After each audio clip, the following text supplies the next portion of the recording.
Et bien voilà, bonsoir à tous, bonsoir à toutes. Bienvenue donc à cette séance de dégustation, présentation des grands vins de Colruyt. Avant toute chose, je tiens à vous présenter nos excuses pour le petit retard par rapport à l'horaire qui était initialement annoncé. Petit souci technique, mais tout semble rentrer dans l'ordre, donc nous pourrons passer un agréable moment tous ensemble. Voilà, donc comme je le disais, présentation, dégustation, on parle habituellement de webinaire, chose bien lourde, terme un peu particulièrement lourd. Je vais plutôt parler de moments relax, décontraction, détente et découverte surtout justement donc du Pinot Noir, raison pour laquelle nous sommes tous là présents ce soir. Donc je tiens tout d'abord à vous remercier toutes et tous d'être présents. Nous avons normalement plus ou moins 30 personnes qui doivent nous rejoindre, ou du moins 30 comptes qui doivent nous rejoindre. Certains sont seuls, certains sont à 3 ou à 4, certains sont peut-être à plus, justement pour profiter de cet agréable moment. J'aurai l'opportunité donc en tant que modérateur donc, de cette soirée de pouvoir interagir avec vous via le chat donc, de la session Zoom à laquelle vous êtes connectés. Alors je vous invite tout d'abord, si cela vous intéresse, de activer votre vidéo de sorte que l'un et l'autre puissent voir qui interagit avec nous.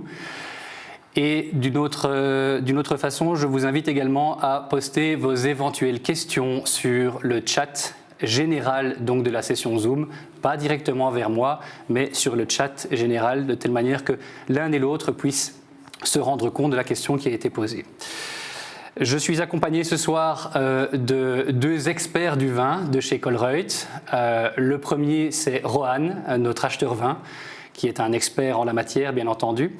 Et le second, c'est Jean-Christophe. Jean-Christophe est notre consultant vin, mais il est également formateur pour les conseillers vins de nos magasins Colruyt et formateur pour la Colruyt Group Academy. Colruyt Group Academy, où nous nous trouvons ce soir à Grimbergen. Voilà, je vais laisser la place à Jean-Christophe qui est à côté de moi. Bonsoir Jean-Christophe, bonsoir Rohan. À vous la parole. Merci Germain. Rohan, bonjour. Bonjour à tous. Et bonjour à tous. Voilà, donc nous sommes effectivement dans ce cadre exceptionnel de la Colruyt Academy de Grimbergen et en plus dans les caves du bâtiment. Donc en fait, ce qui fait une ambiance vraiment particulière pour nous. Malgré qu'on soit à distance, c'est quand même assez sympa. Donc comme Germain le disait, on se voit dans le cadre de cette sortie du catalogue, mais je pense que tout le monde le connaît aujourd'hui. Le catalogue des grands vins qui est sorti il y a juste une semaine. Et puis nous allons découvrir ensemble le Pinot Noir. Le Pinot Noir qui est un des cépages les plus connus au monde, en tout cas en notoriété naturelle. Et Rohan, un cépage qui fait plaisir. Je pense que toi et moi, on est un petit peu amoureux de ce cépage. Hein. Oui, effectivement, c'est de loin le cépage que j'affectionne le plus. Pourtant, il m'arrive d'être déçu, voire très déçu. Mais par contre, quand on tombe sur un excellent Pinot Noir, bon, certains collègues vont pas être d'accord avec moi, mais je trouve qu'il n'y a pas mieux. C'est juste un enchantement. Mais on va voir ce soir effectivement que c'est pas facile de faire un bon Pinot Noir, donc c'est important de pouvoir voir ça en profondeur avec vous. N'hésitez surtout pas effectivement à interagir. On a pris 3 vins de profils fort différents, d'origines différentes, donc ça va être un voyage assez sympa, je pense. Ouais, et ça donnera peut-être l'occasion de comprendre cette différence qui caractérise le Pinot Noir entre celui-ci et tous les autres. Il y a quelque chose de particulier dans ce cépage.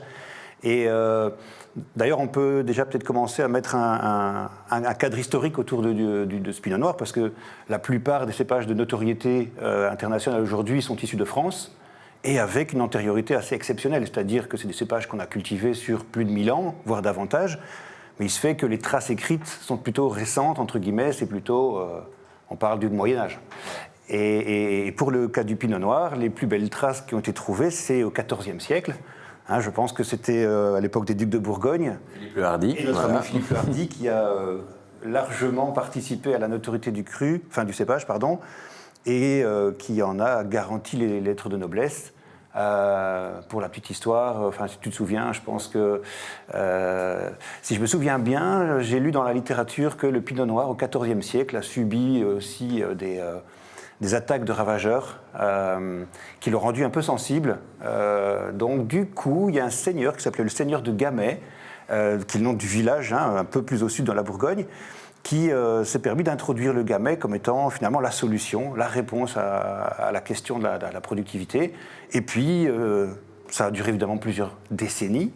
Et puis, c'est en 1395 que notre Philippe le Hardy se dit « Oui, mais non, attendez, on a un bon cépage qui est le pinot noir, il est très qualitatif, il était amoureux de ce cépage-là. » Et il a exigé, par un édit, de supprimer le gamay carrément, le vil gamay, comme on l'appelait à l'époque, de ces régions, parce qu'en fait, il était plus austère, moins intéressant, moins aromatique.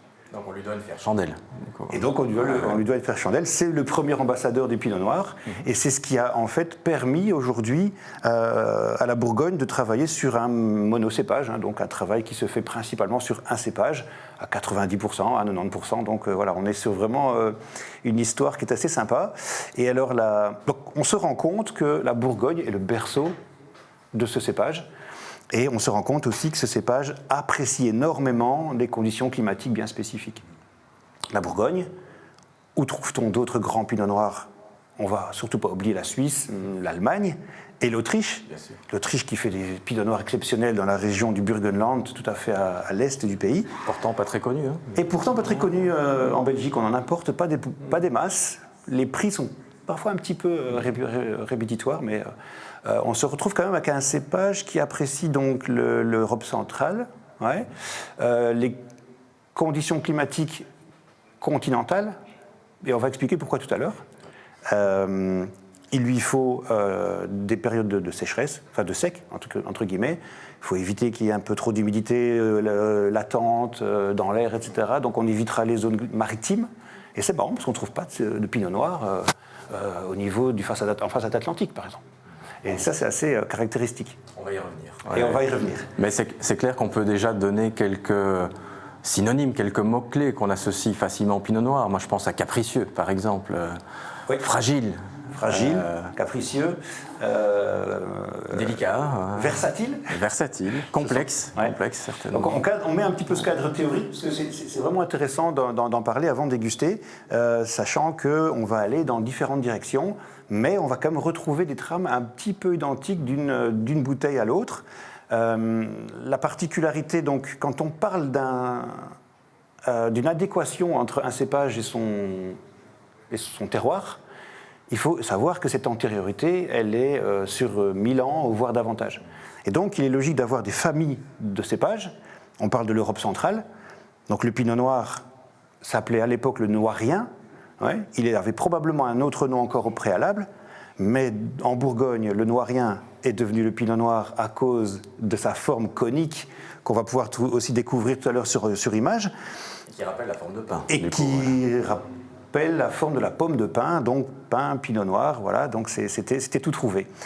Et le pinot noir, figure-toi, il est le parent de beaucoup d'autres cépages, parce qu'il y a eu des mutations qui sont naturelles dans le vignoble, il y a des croisements qui se font, et le pinot noir est l'aïeul ou le père ou le grand-père du pinot blanc, forcément, par mutation naturelle du pinot gris, mais aussi du chardonnay, voire du gamay.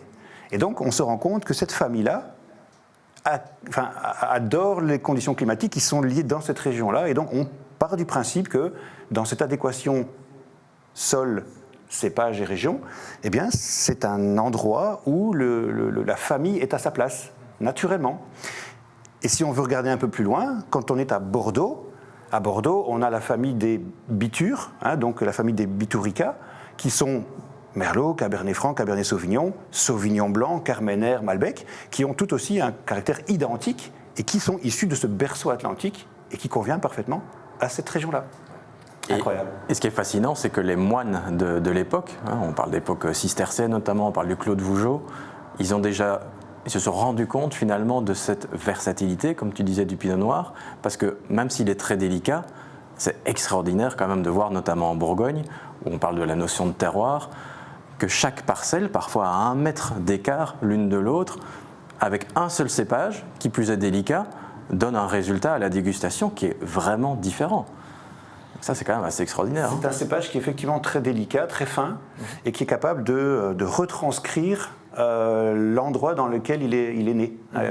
Effectivement, ce sont ces moines cisterciens qui, au XIe siècle, ont mis en place une étude parcellaire Et ces parcelles sont bien délimitées, bien spécifiques. D'ailleurs, la légende veut que les moines se mettaient à genoux et goûtaient la terre pour voir quelle était sa constitution et son goût, effectivement.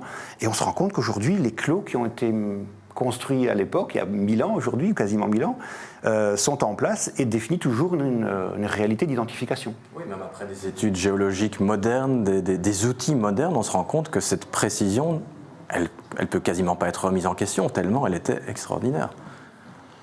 Exactement.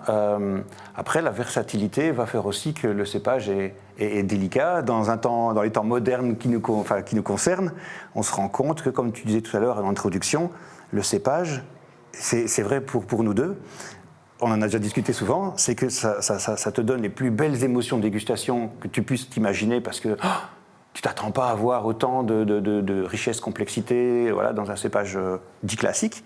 Et en même temps, parfois, une des plus grosses frustrations sur une bouteille que tu as payée un peu plus cher, dont tu te dis elle va être délicieuse, et puis tu te retrouves devant un vin qui est austère, fermé, qui ne veut pas se mettre en place, et donc on se dit c'est pas possible, quoi. Que d'émotions, c'est incroyable, c'est incroyable. D'ailleurs, moi quand je suis allé en Bourgogne la toute première fois, à l'âge de 14 ans, donc j'ai commencé assez tôt, le vigneron qui m'a accueilli dans le petit village de Ladois, une des paroles que j'ai le plus retenues de sa part, il disait « Le pinot noir, finalement, c'est comme un violon ».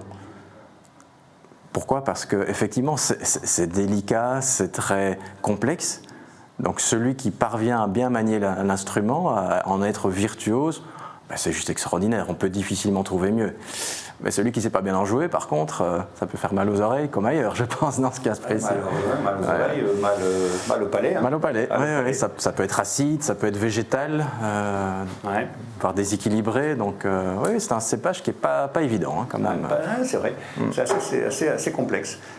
Est-ce que on peut, je ne sais pas s'il est possible là, en régie de montrer les premières images, les illustrations qu'on avait à vous montrer, parce qu'alors comme ça met un petit peu en lumière les différents aspects du pinot noir, notamment sa forme conique et un petit peu allongée. On a une belle photo là-dessus.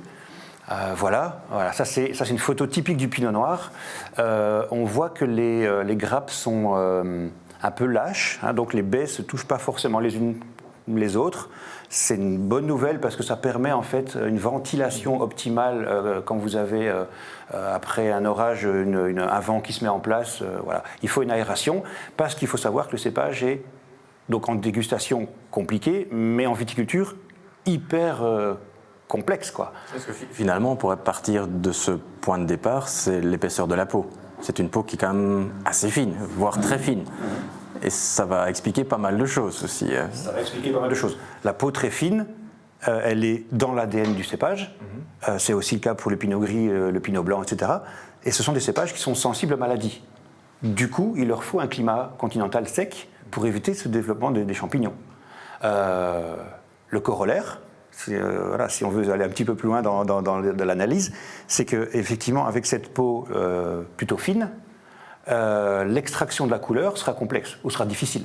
Et donc, voilà, on a tous remarqué que vous aussi à la maison, on va servir des vins dont la couleur, on se dit, oula, est-ce qu'on est sur un rosé ? Parce qu'on connaît tous les rosés d'Alsace, qui sont des pinots noirs à 100%, mais que les viticulteurs ont toujours défendu comme étant des macérations courtes, avec des couleurs qui ressemblent un peu à la grenadine, quoi. Tout à fait. Ouais. Et donc, et je pense qu'on aura 3 profils bien différents ce soir, donc ça va être intéressant de voir déjà rien que sur l'intensité colorante, quelles sont les variations possibles, hein, le spectre finalement du pinot noir. Ouais. Voilà, et donc on a fait la boucle. On a un cépage continental qui est continental parce que sa peau est fine, et sa peau est fine, du coup il a une couleur un petit peu faible. Je vais me permettre de vous interrompre. Je pense que vous avez prévu 3 références de pinot noir à déguster ce soir. Pourquoi ne pas déguster la première référence que vous avez choisie, qui est ? Alors là, on va partir un petit peu loin, à l'autre bout de la Terre. On part en Nouvelle-Zélande, une terre que j'affectionne particulièrement, parce que je trouve que c'est quand même un environnement extraordinaire, assez préservé, isolé. On est en termes de latitude à 41 degrés sud, donc si on devait prendre le penchant en Europe, on serait finalement à hauteur de Barcelone ou de Rome. Mais on n'a quand même pas les mêmes températures. Il y a cette influence quand même océanique qui est très marquée. D'ailleurs, c'est pas pour rien qu'on appelle la Nouvelle-Zélande le printemps éternel.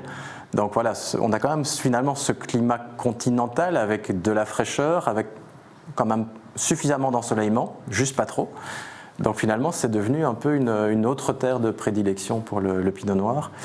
Et là, on va partir, donc pour rappeler un petit peu, je crois qu'on va pouvoir montrer la carte de la Nouvelle-Zélande.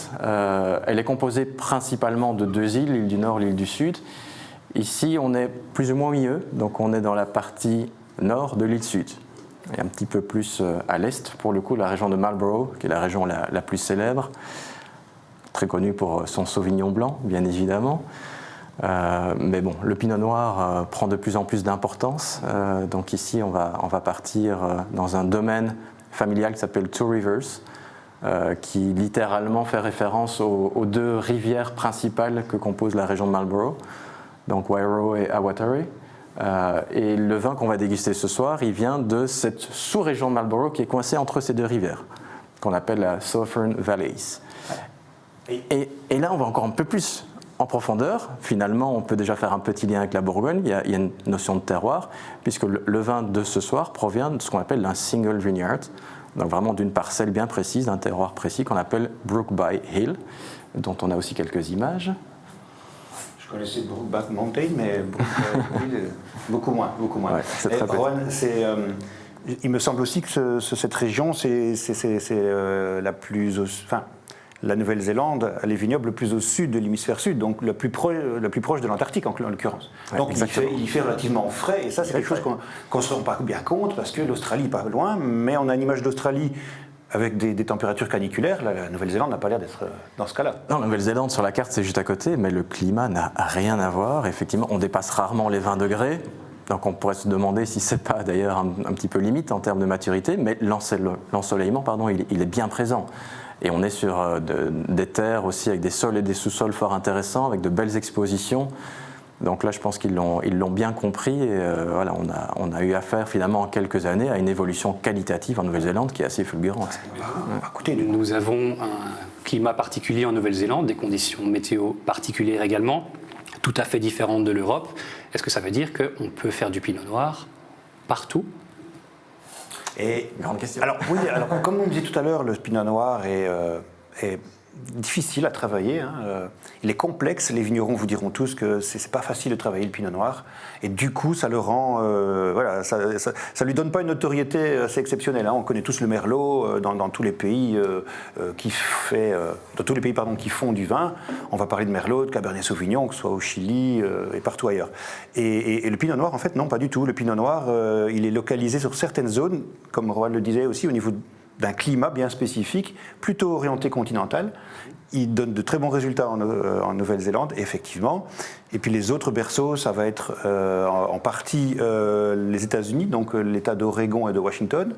Mais de l'autre côté des montagnes, pour avoir justement cette protection par rapport à la mer, éviter les influences marines, dans un deuxième cadre plus européen, forcément la Suisse, comme je disais tout à l'heure, l'Allemagne et l'Autriche.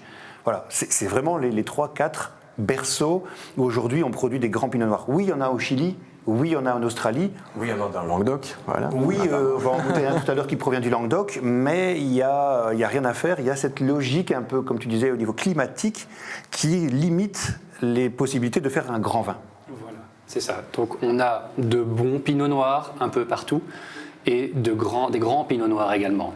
Oui, mais dans plus rare. Voilà. Parce qu'il est capricieux et parce qu'il demande beaucoup de travail. Et c'est un cépage qui est un petit peu anti-commercial, dans le sens où il souffre énormément si les rendements sont trop élevés. Donc on a toute cette notion, et vous le savez aussi chez vous à la maison, que la qualité des vins dépend aussi un petit peu des volumes qu'on produit par hectare. Dès qu'on fait, je vais le dire un petit peu de manière vulgaire, mais dès qu'on fait pisser la vigne, une terminologie qu'on utilise beaucoup dans le milieu, dès qu'on fait pisser la vigne du pinot noir, le pinot noir se dilue, il devient acidulé, pas très mûr, et ça devient inintéressant en termes de dégustation. Dans l'autre côté, s'il fait très chaud, le pinot noir devient obèse, il prend du sucre, il perd ses arômes et il s'éteint.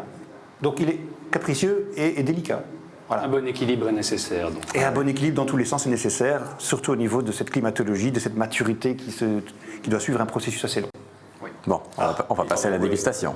Oui, je pense que derrière chez soi, on a tous envie de goûter ensemble ce premier Pinot Noir néo-zélandais.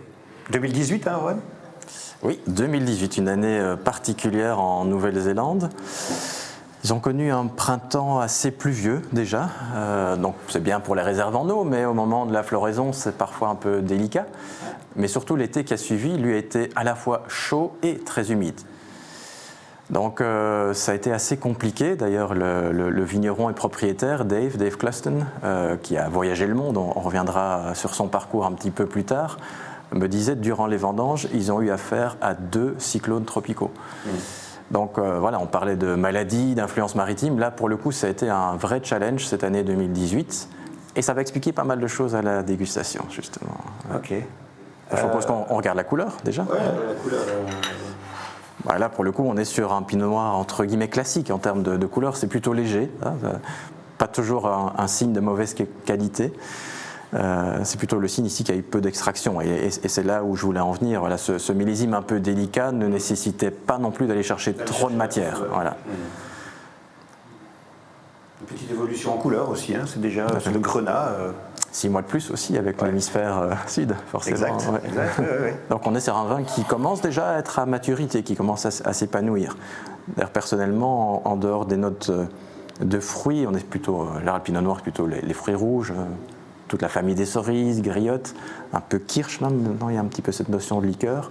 Mais je trouve qu'effectivement, il y a une légère évolution aussi au niveau olfactif, puisqu'on commence à sentir l'automne. Cette circonstance. Cette circonstance. Voilà. Ah ouais. Il est clair que la phase d'évolution d'un pinot noir est assez classique, hein. On a souvent dans la première année des fruits rouges, dont effectivement la cerise principalement. Et puis avec le temps, on sent qu'il y a des informations un peu plus végétales, fougères, pour après partir vers les sous-bois et finir vers la fourrure, hein, même parfois. Donc, dans les Grands Bourgognes, c'est ce qu'on trouve et ce qu'on apprécie beaucoup. Ouais. D'où le terme ça renarde aussi parfois. Ça renarde, ouais. Tout comme on peut dire sapinote, mais d'où ça vient? Qu'est-ce que ça veut dire, Jean-Christophe? Tu peux nous en dire un peu plus? Sapinote, c'est les Français donc en Bourgogne qui ont mis en place ce terme-là en disant ça goûte les arômes typiques de ce pinot et la cerise, la griotte, la crique, hein, comme on dirait chez nous, c'est typique de ce pinot noir, quoi. C'est vraiment typique de ça. C'est aussi une région où on cultivait la cerise à l'époque. Hein, donc on a des cerisiers dans la région de Bourgogne et un peu plus au sud aussi. Et on a cette relation, je pense notamment à Irancy. Je ne sais pas si vous connaissez chez vous à la maison, mais Irancy, dans la région de Lyon, là, près d'Auxerre, là on retrouve aussi énormément de vergers de cerises. Et le lien entre l'environnement où on retrouve la cerise et là où il y a les vins, il y a des corrélations qui se font. Comme quoi le vin respire. Voilà. Il respire. Ah oui. Ouais. Et retranscrit son environnement. D'ailleurs, on ne doit même pas aller aussi loin qu'Irancy. Les Hautes-Côtes, qui deviennent de plus en plus célèbres et appréciées pour leur bon rapport qualité-prix, à l'époque, c'était aussi une zone où on cultivait beaucoup tous ces petits fruits. Ouais. Que ce soit la framboise, le cassis. J'ai juste une petite information à te donner là-dessus. Et après, on goûte, parce que là, franchement, il faut y aller. On commence à avoir soif. Là. Ouais. Il faut savoir que sur la peau des raisins, il y a une pruine, c'est-à-dire une petite couche comme ça qui semble un peu poussiéreuse. Et cette pruine est constituée de cellules lipidiques. Hein, donc en fait, c'est des cellules un peu graisseuses. Et en fait, les molécules aromatiques de l'environnement viennent se coller sur ces molécules, qui sont effectivement collantes. Effectivement, ça reste, ça conserve la mémoire de la saison végétative.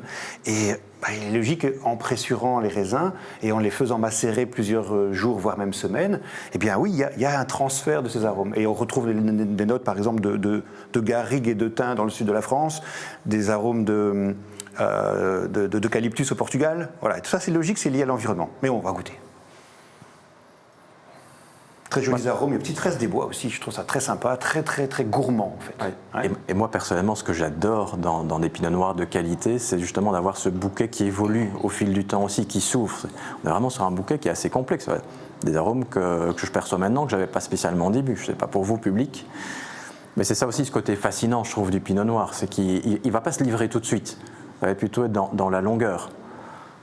D'ailleurs, je pense qu'en bouche, on devrait être sur un profil aussi plutôt sur la longueur que sur la largeur. Tu l'as dit, c'est intéressant. C'est un vin qui est une caresse au palais et puis en même temps avec cette gourmandise aromatique qui est juste étonnante. C'est vraiment étonnant, surprenant. C'est assez aérien. Hein. C'est aérien et c'est velouté en même temps. Ouais. C'est une chouette bouteille pour entamer les débats. Je trouve que c'est quelque chose qui met en appétit. C'est limite un vin d'apéritif. C'est limite un vin d'apéritif.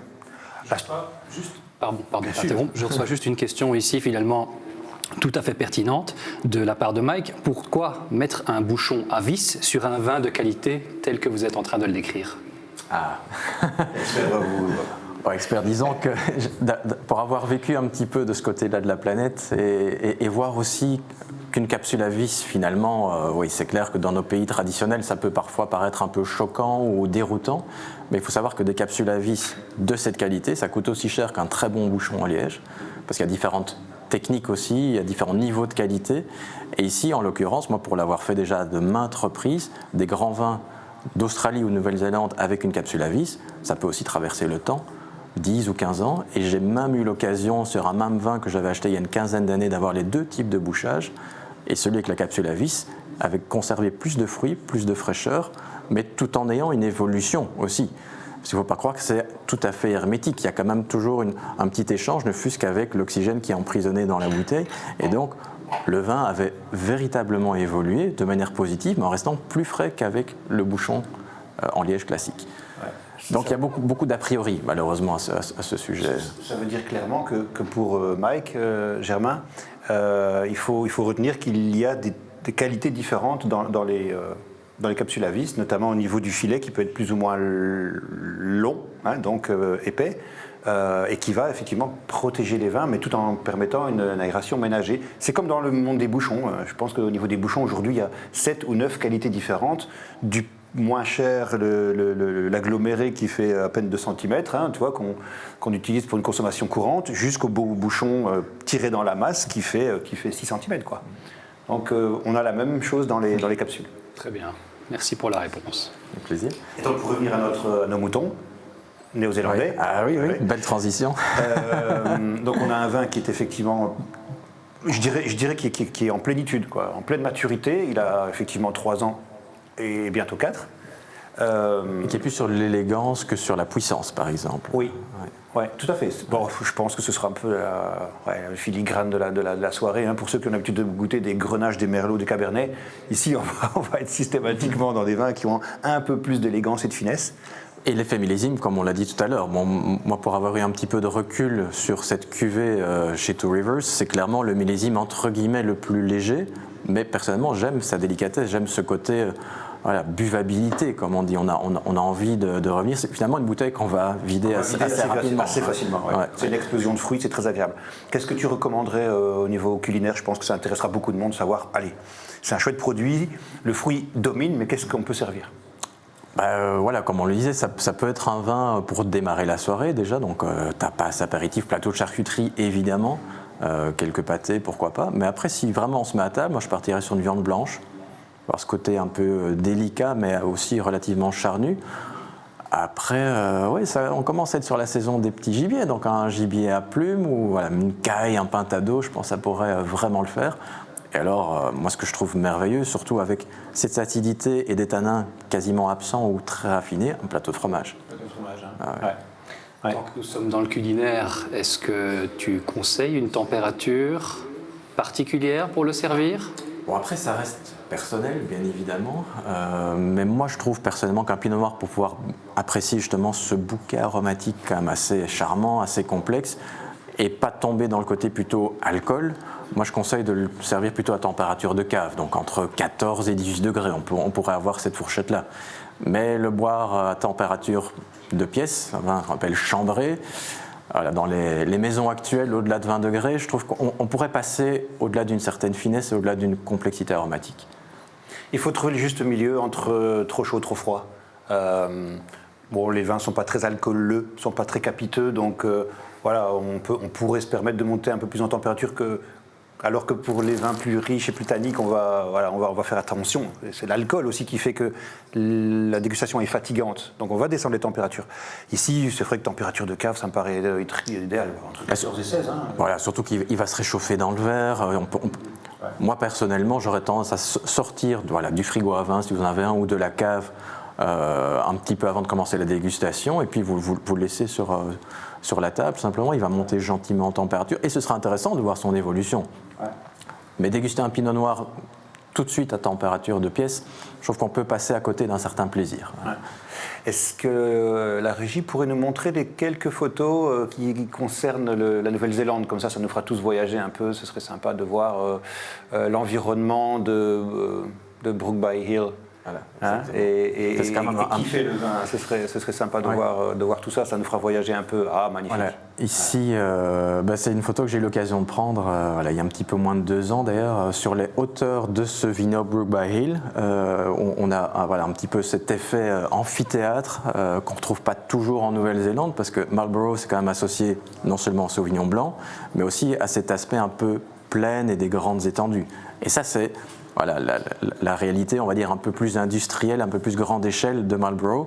Mais après, il y a des magnifiques terroirs comme ici qui sont tout à fait isolés, en dehors des chemins touristiques. Et on a une vraie diversité en termes, comme tu vois, d'exposition. Il y a des collines, il y a des pentes. Et en fait, il y a différentes parcelles.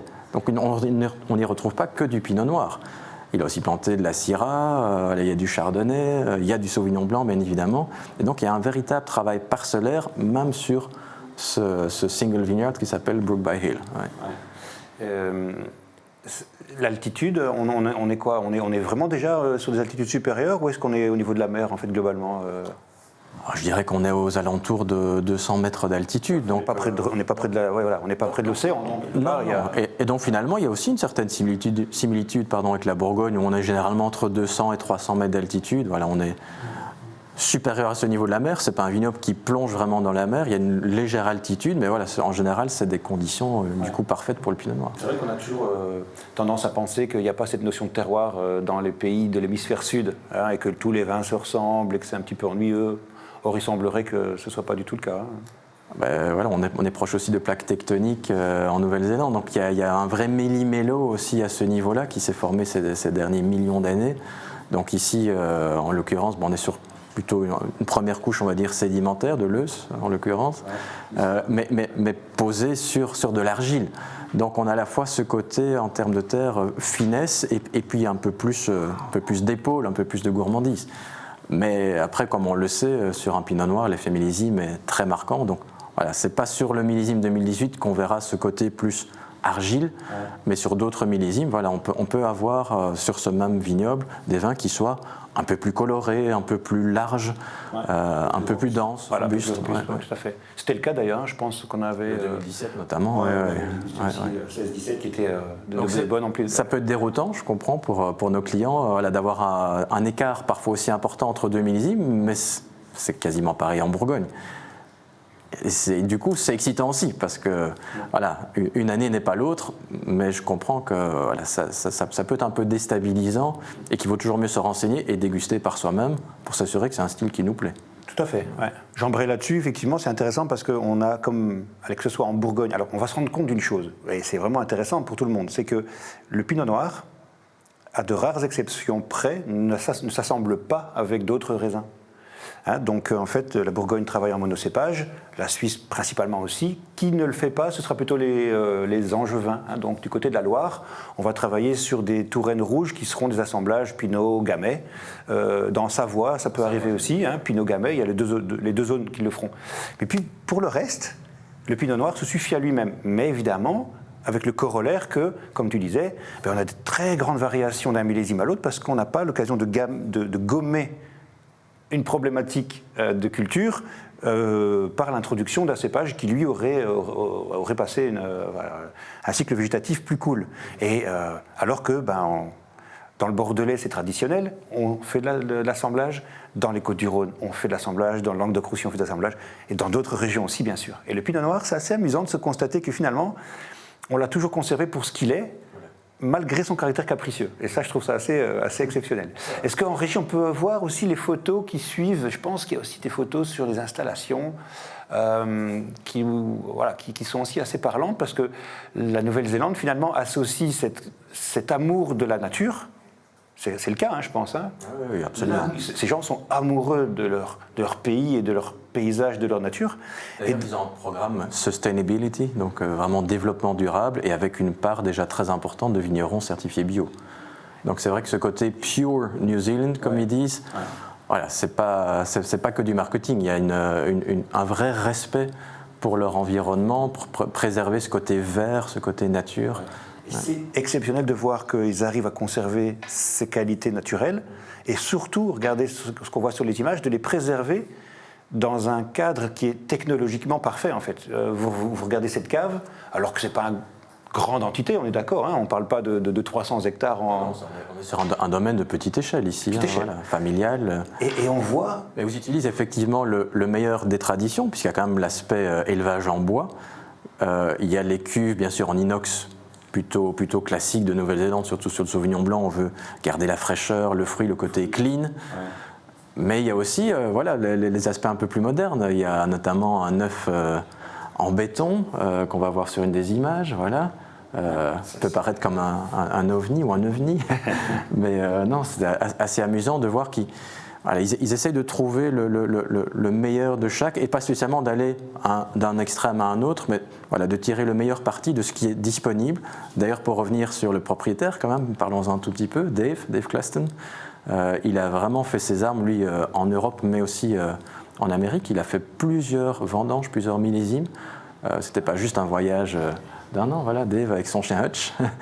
Donc il a notamment fait plusieurs campagnes, plusieurs millésimes en Corse, en Bourgogne, en Espagne, donc du côté de l'Amérique aussi.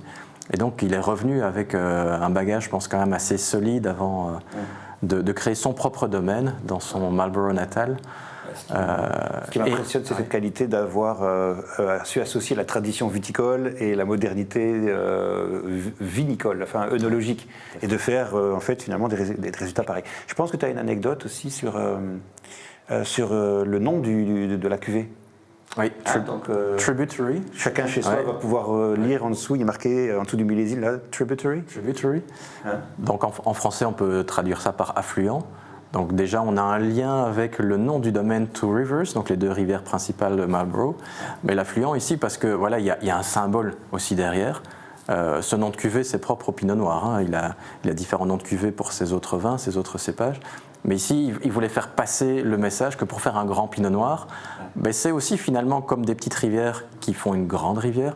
C'est toute une addition, une somme de petits détails, mais très importants, pour arriver à faire un grand Pinot Noir. Donc par là, on entend une diversité en termes de terroir et une qualité de terroir, mais aussi une certaine distance, certaine expérience en termes de millésime, parce qu'il faut du recul pour comprendre comment un Pinot Noir fonctionne et en tirer le meilleur parti. Et puis il faut surtout, je pense, beaucoup de créativité, d'amour et de passion. C'est vraiment une succession de petits éléments à mettre ensemble. C'est clair. Ben voilà, c'est une bonne mise en matière, c'est appréciable comme dégustation. Alors n'hésitez pas, via Germain, de transmettre aussi des informations, vos commentaires ou vos ressentis, vos émotions par rapport à ce vin-là. Écoute, justement, j'ai entre-temps reçu une question pour revenir un petit peu sur les assemblages. Tu m'expliquais donc tout à l'heure que les assemblages avec du Pinot Noir sont quand même très limités, qu'il y en a très peu. Et une question de Nicolas, le Passe-tout-Grain en Bourgogne n'est-il pas un assemblage de Pinot Noir et de Gamay, justement? Exact, Nicolas a raison. Ça a tendance à perdre un petit peu de sa notoriété, en tout cas sur la dénomination Passe-tout-Grain. Aujourd'hui, on a les coteaux bourguignons qui ont un petit peu pris le relais, qui est une appellation plus récente et qui a pour objectif finalement de permettre l'association du Pinot Noir avec du Gamay, puisque dans le sud de la Bourgogne, le Gamay est toujours présent finalement, puisqu'on n'est plus sur les terres des ducs de Bourgogne, en l'occurrence, dès qu'on est du côté de Mâcon et de dans le Mâconnais, le Gamay dans la viticulture moderne, il faut quand même rendre aussi à César ce qui est à César, parce qu'en XIVe siècle, peut-être que le Gamay n'était pas terrible, Mais aujourd'hui, je peux vous dire que le Gamay, enfin, je veux dire, avec les progrès de viticulture, la qualité œnologique qu'on peut obtenir en cave, et puis aussi le climat qui malheureusement change un peu, mais au profit d'une viticulture mûre, les Gamay sont exceptionnels. Et donc, oui, effectivement, il y a dans cette région du Mâconnais une association Gamay Pinot Noir, voilà, 2 tiers, 1 tiers en général, qui permet peut-être de réduire le coût pour le consommateur, parce que le Pinot Noir a toujours été cher à cultiver pour les raisons qu'on a données au début, et le Gamay est plus pléthorique en termes de rendement, et donc on peut le travailler plus facilement, etc. Et donc ça permet de le rendre plus accessible. Un Bourgogne rouge plus accessible, oui, ce ne sera pas tout grain. Le Grand Ordinaire, il y a 30 ans d'ici, c'était aussi très reconnu. Mais un peu péjoratif, donc c'est pour ça que voilà, les coteaux bourguignons sont nés pour avoir une image un peu plus moderne et un peu plus positive. Mais par contre, c'est vrai qu'on a l'appellation Bourgogne ou Bourgogne rouge, qui là permet justement d'associer Pinot Noir et Gamay, et nous avons un bel exemple en magasin avec la maison Bichot, avec les cailloux. Ouais. Donc on travaille dans ce sens aussi, et c'est vrai que pour moi en tant qu'acheteur, c'est aussi intéressant de pouvoir proposer un Bourgogne qui soit digne de ce nom, mais qui soit à la fois plus accessible en prix parce qu'on n'utilise pas 100% de Pinot Noir, on y inclut un peu de Gamay, mais aussi plus accessible en termes de style, parce que de nouveau un Pinot Noir d'entrée de gamme, qui est déjà cher même en entrée de gamme, est souvent décevant. Donc le fait d'y ajouter un Gamay à maturité, voilà, à partir du moment où on trouve justement le bon équilibre, ça peut donner des choses intéressantes. Ouais. Ouais. Disons que l'avantage du Gamay dans ce cas-ci, c'est de pouvoir donner de la chair, hein, rendre le vin plus charnu, parce que je ne pense pas que dans une dégustation de Pinot Noir, on aurait vite tendance à parler d'un côté charnu dans les Pinot Noirs. C'est plutôt aérien, c'est plutôt élégant, frais et rafraîchissant. Je vois que le temps file. En fait, cela fait déjà maintenant presque 45 minutes que nous avons démarré. Une toute dernière question concernant notre vin néo-zélandais, donc, qui nous vient de Lionel.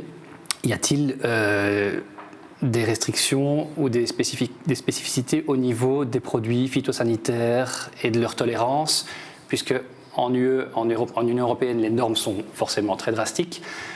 Au niveau de la Nouvelle-Zélande, est-ce qu'il y a un contrôle particulier à ce niveau-là ?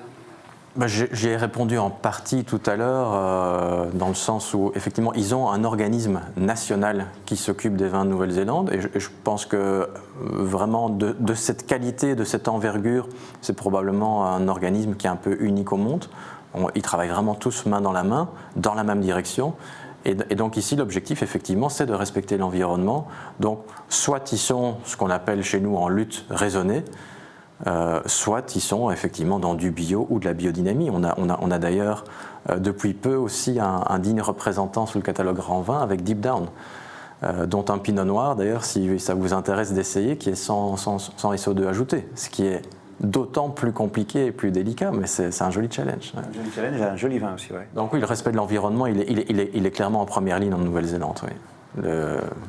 En termes phytosanitaires, on est sur quelque chose qui est quand même très très, très propre, je dirais. Oui, il faut bien se rendre compte que de toute façon, chaque vigneron doit rendre des comptes par rapport à l'achat de produits phytosanitaires, et que les règles qui ont cours en Europe, via probablement chez eux le ministère de la Santé, sont aussi assez strictes malgré tout, quoi. Par contre, ce qu'on n'a pas dit, Rowan, c'est qu'ici on est en conversion bio, non ? Exactement. Ouais. Voilà, c'est une primeur d'ailleurs. Ouais. Et ça, c'est d'abord spécifique à ce vignoble, Brook by Hill, qu'on a montré en image, où il veut commencer par justement son joyau et voir justement comment ça fonctionne. Mais la conversion a été entamée, et si tout se passe bien, oui, d'ici un an ou deux, on devrait arriver à une certification totale en bio. Ouais. Très bien. Eh bien, c'est sur cette information très pertinente que je vous invite donc à passer au vin suivant, parce que je vois que le temps file. Le temps file. Allez, on va passer au deuxième vin. Après la Nouvelle-Zélande, on revient en France, la France profonde, ici la France sudiste même. La maison La Roche, que moi je connais particulièrement à travers la Bourgogne, puisque c'est quand même une des grandes maisons sur Chablis. Mais ils ont pas mal investi aussi dans le sud de la France, notamment avec ce Mas La Chevalière dans le Languedoc. Donc je sais que toi tu es encore allé il n'y a pas si longtemps, donc ce serait peut-être intéressant d'en dire un petit peu plus sur la particularité de cette région, cet investissement. Ouais. La première chose qu'on peut dire, c'est que c'est une une entité de production qui est gérée par des Bourguignons, puisque Monsieur Laroche a travaillé, est un vigneron de Chablis, qui est aujourd'hui devenu une maison à l'international avec une très belle réputation. Et bien sûr que quand on est bourguignon à la base, dans une maison bourguignonne qui investit dans le sud de la France, on a toujours envie de respecter un style qu'on aime, c'est-à-dire celui de la Bourgogne, celui de la fraîcheur, celui de l'élégance, etc. Et donc ici, c'est intéressant de voir sur la carte ce qui se passe chez eux, dans leur site de production dans le sud, donc on est près de Béziers, donc leur centre de production Mas-la-Chevalière est du côté de Béziers, mais donc ici on ne travaille pas sur un vin de domaine. Donc vous voyez, sur l'étiquette il est indiqué l'ardessence. Voilà, c'est effectivement un jeu de mots sur le fait que les sens sont assez attisés au niveau du pinot noir et c'est tout un art de développer ces sens à la dégustation à travers une belle vinification et des beaux produits. Mais il n'y a pas de nom de domaine. On est sur une approche un peu plus moderne du pinot noir finalement. On n'est pas vraiment sur cette approche terroir. L'étiquette fait référence à ce côté un peu moderne avec des signes un peu spécifiques. Et donc, quand on regarde la carte qu'on a vue là juste avant, on voit que vous avez là, c'est toute la région du Languedoc-Roussillon. Donc, on parle de 4 départements qui sont situés entre globalement les Bouches-du-Rhône et la frontière espagnole au sud. Et donc, la Roche qui est située au centre de tout cela, dans un jeu de qui finalement, achète des raisins par contrat d'achat à des vignerons réputés, reconnus, mais qui ne peuvent pas vinifier forcément toute leur production. Et donc, qu'est-ce qu'ils ont été faire ? Ils ont été prospectés à gauche à droite, et effectivement, à gauche à droite, c'est vraiment le cas de le dire, puisque vous avez des sites d'approvisionnement qui sont bien réfléchis, bien intelligents, puisque vous avez vu 2 ronds sur la carte, des ronds rouges, qui sont les zones d'approvisionnement pour le pinot noir. Donc ils ne s'approvisionnent pas dans le bassin biterrois, donc la zone de Béziers, mais ils vont aller chercher ailleurs. Ou dans les Cévennes, caractéristique du climat des Cévennes, fraîcheur. Ouais. Et puis ils vont chercher leur vin aussi, pinot noir, dans le sud, dans la région du Limoux. Proche des Pyrénées.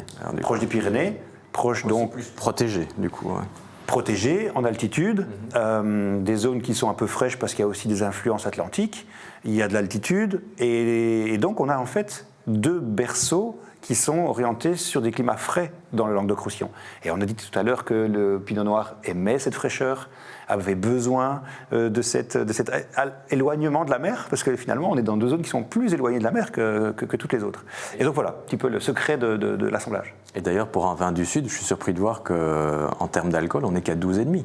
Donc c'est bien la preuve qu'on n'est pas sur un climat typiquement méditerranéen, qu'on n'est pas allé chercher la maturité à tout prix. Alors l'œnologue de la Roche sur place, Géraud, lui, il a souhaité en fait que ces vignerons avec lesquels il travaille, il est contractuellement lié pour l'achat des raisins, récoltent le raisin assez tôt finalement dans la saison pour préserver cette acidité, pour éviter que ça déborde en alcool, parce que ça pourrait très bien titrer 13,5, 14 degrés, alors que ce n'est pas du tout dans l'ADN du cépage. Et pourtant, on est sur une couleur, pour un pinot noir, qui est quand même particulièrement intense. On est sur une couleur effectivement intense, on a gagné en intensité par rapport au vin précédent. Donc on s'est permis, je présume, et ça je voulais aussi te le dire, Rohan, c'est intéressant parce que 2019 est un millésime assez intéressant dans le Languedoc. Alors tous les vignerons ne sont pas contents parce que les rendements n'étaient pas très gros, ça se plaint toujours, un vigneron, soit il pleut trop, soit il fait trop chaud, machin.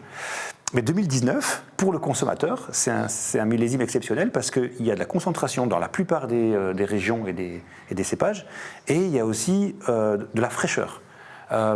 C'est un millésime qui se distingue complètement du 2020 et du 2018, avant-après, parce que ces conditions climatiques n'étaient pas non plus optimales, comme ils ont l'habitude de connaître. 300 jours de soleil par an, c'est un petit peu le côté légendaire, idyllique, mais ce n'est pas le cas tout le temps. Pour du pinot noir, c'est presque idéal. Pour du pinot noir, c'est vraiment idéal, quoi. Donc on a une couleur profonde, comme tu disais, et au niveau aromatique, tu sens quoi ?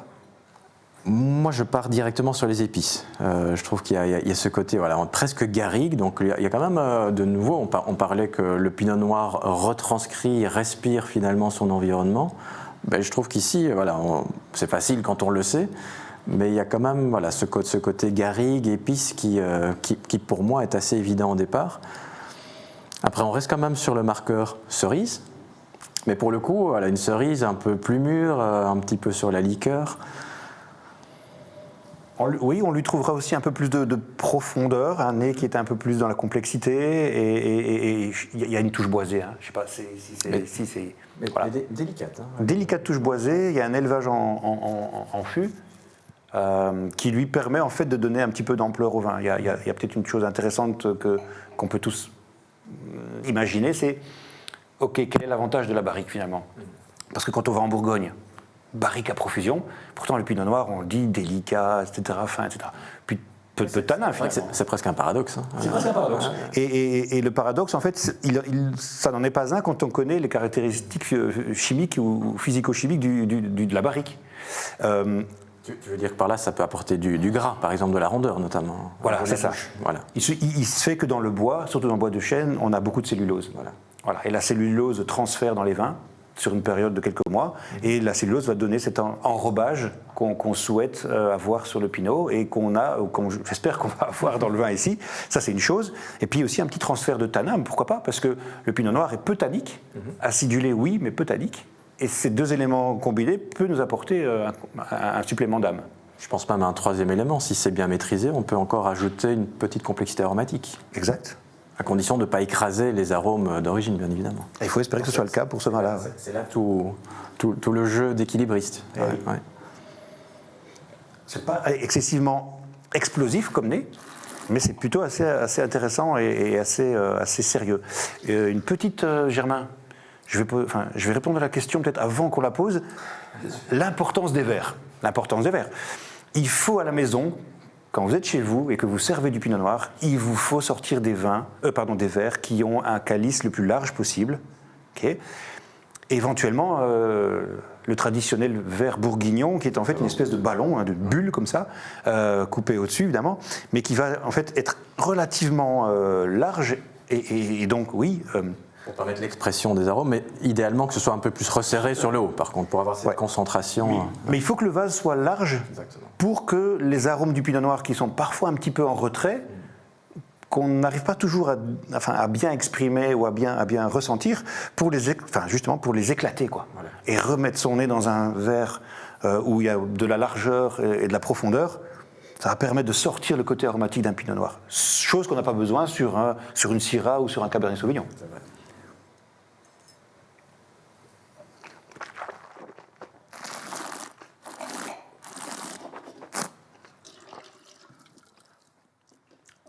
À l'aveugle, je suis piégé. Oui, honnêtement, je suis piégé. Je pourrais pas non plus dire spontanément que c'est du pinot noir.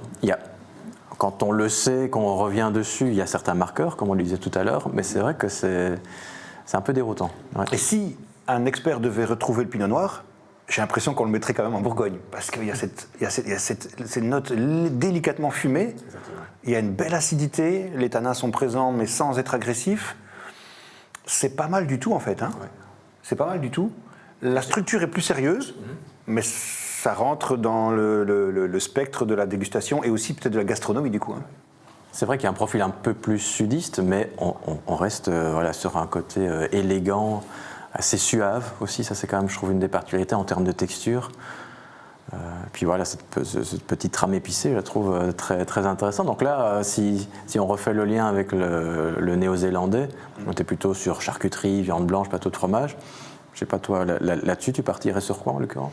Moi, je penserais à une viande rouge, une steak côte à l'os déjà, et puis des plateaux de fromage aussi, mais peut-être d'un niveau différent que le plateau de fromage du début, avec des fromages peut-être plus de caractère, avec peut-être des fromages de montagne à pâte dure, un petit peu affinés. Ce serait pas mal, parce que cette fraîcheur, rien à faire, elle est intéressante pour les fromages. On pourrait faire effectivement une association avec des fromages plus coulants. Ce serait pas mal, parce que l'acidité du vin va un petit peu contrecarrer ce côté gras du fromage. Donc ça va les équilibrer dans un certain contraste.